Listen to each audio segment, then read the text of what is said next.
The Fraxidus is loosely organized. Most of its members have only undergone basic, artificially induced body modification. They're not terribly difficult to neutralize. But if you encounter artificers with more creative modifications, you're likely looking at the handiwork of Hydra.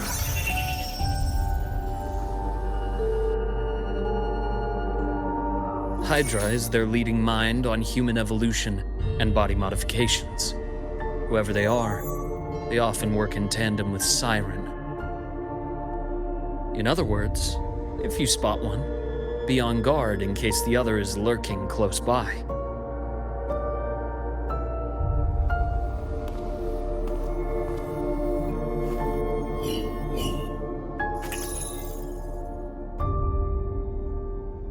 Zashiki Warashi won't require much of your attention. This overseer primarily operates in Ashinohara, a region that's been largely destroyed by the Lament. Ashinohara. I've heard of it somewhere before. The girl we had in the infirmary for a while. Chisa, I remember. The city that trapped her, Onami, is part of Ashinohara. Now, on to two key pieces of the puzzle. I did say the Fraxidus was a loose organization, but even the most scattered cells still need funding to function.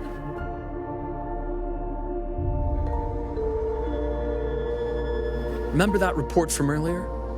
It's only a matter of time before you go to the new Federation, and based on the intel I've gathered, that's their most critical base of operations, and where you'll find Eris. How critical?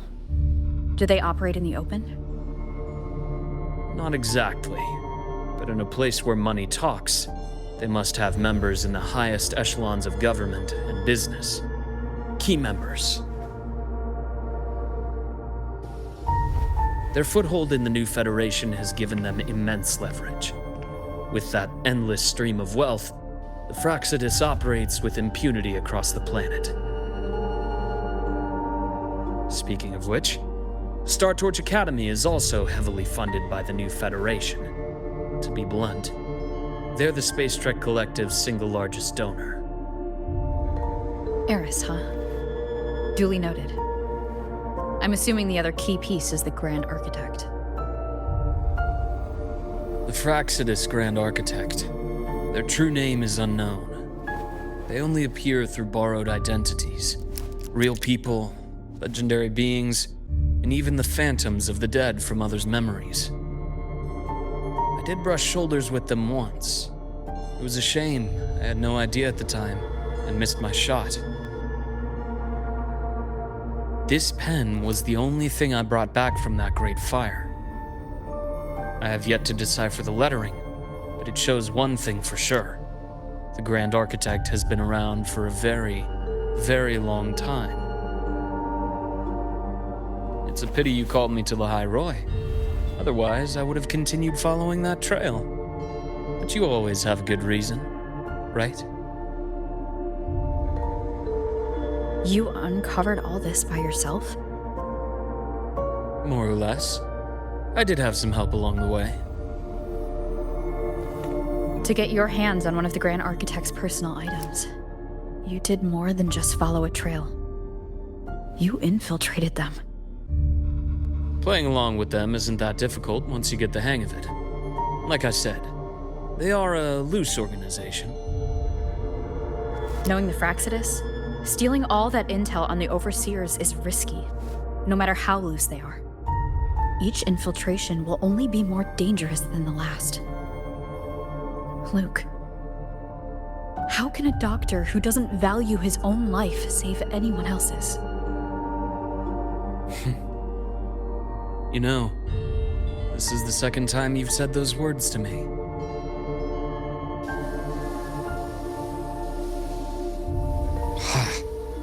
They got away again. If I hadn't been so cautious, I could have taken care of them this time.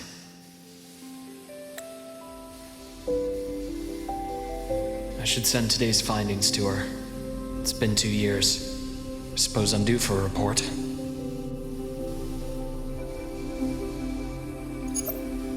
Good. You got the intel. Would have been a shame if I got myself killed for nothing. You want me to go to Lahai Roy? Why? There's evidence of their activity in Lahai Roy. I need you to keep an eye on things. And frankly, you need a break. Now is not the right time. You've already drawn enough attention. Do we really have to wait for you to get killed to decide it's the right time? How can a doctor save anyone else's life if he doesn't value his own? Keep pushing like this, and you'll be no different from them. Not pulling any punches, are you? Trust me, that's only the warm-up. Lahai Roy is a nice place, Luke. Bright, passionate students, beautiful snow. Perfect for slowing things down. Listen to me on this. Come.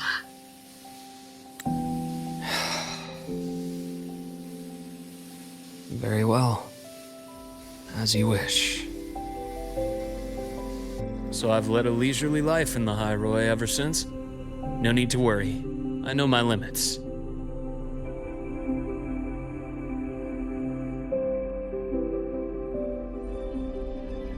Let's set aside the Fraxidus for now.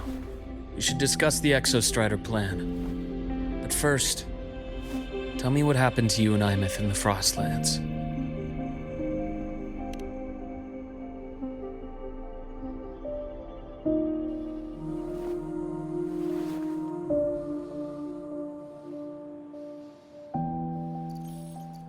I see. Imeth, she... No wonder you're in such a state. I understand her reasons. She was fighting for her dream, for Lahai Roy in the only way she knew how. And I respect that. The fate she chose for herself. But I won't accept it. There's more I haven't tried. I'm not done fighting for her. Of course. I wouldn't expect you to give up so easily. Now, about the Exostrider. It started with the Space Trek Collective finding a giant Solaskin root network in Bjartar Woods. They identified it as the lid sealing the Strider Gate, so to speak. It keeps the Thernodians' fractured forms sealed on both sides of the Strider Gate. Break it, and these forms will reunite. That wouldn't just spell Lahai Roy's doomsday, but the entire world. But the Collective still yearned to open that gateway, to explore the unknown. So, they created the Synchronists. The idea was to use augmented resonance to amplify the Exostrider's power, hoping that would keep the Thernodians suppressed. But lately, the Thernodians' attacks on the seal have been increasing. I'm afraid the Fraxidus is also getting ready to make a move. With the reactor core returned, all you need now is a little patience. Wait for the Exostrider to awaken. Then we can focus on how to use it to find Imeth. You were a synchronist in the Academy once before. I'll speak with Lucilla about getting you piloting access. Then I'll wait for your news, Luke. Certainly, but our immediate priority should be the Fraxidus. I have a feeling they're planning to sabotage our plans for the Exostrider.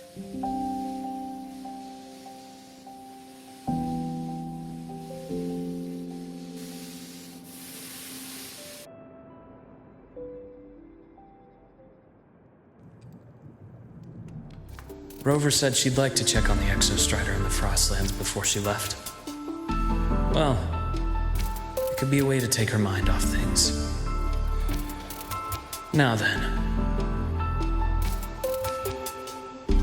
Dr. Herson, is something the matter? Must you always assume the worst, Lucilla? Can't I just call to chat? I find that highly unlikely, Doctor. Let's skip the preamble. What is it? Rover. So this is about Imeth. She was so tight-lipped with me about what happened in the Frostlands. Yet, she spoke to you. Sitting on our hands won't fix anything. And she was willing to open up. If a friend runs into trouble, I'll naturally step in to listen. Besides, what I have to share today benefits the Academy. It could help us get ahead of a few potential issues. Very well. Let's hear it then. Meet me at the Institute, the usual spot.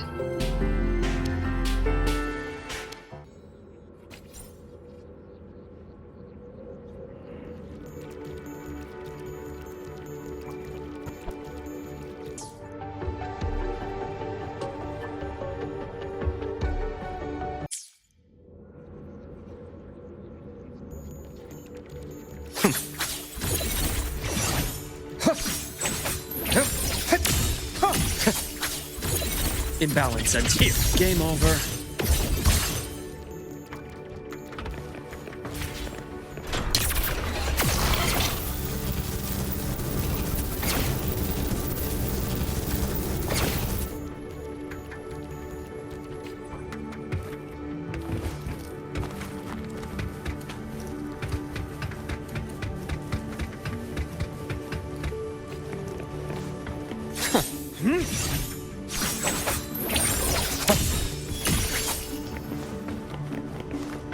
Ash takes form. Time to incise. Veins exposed. Refreshing. My head's spinning. No, not now.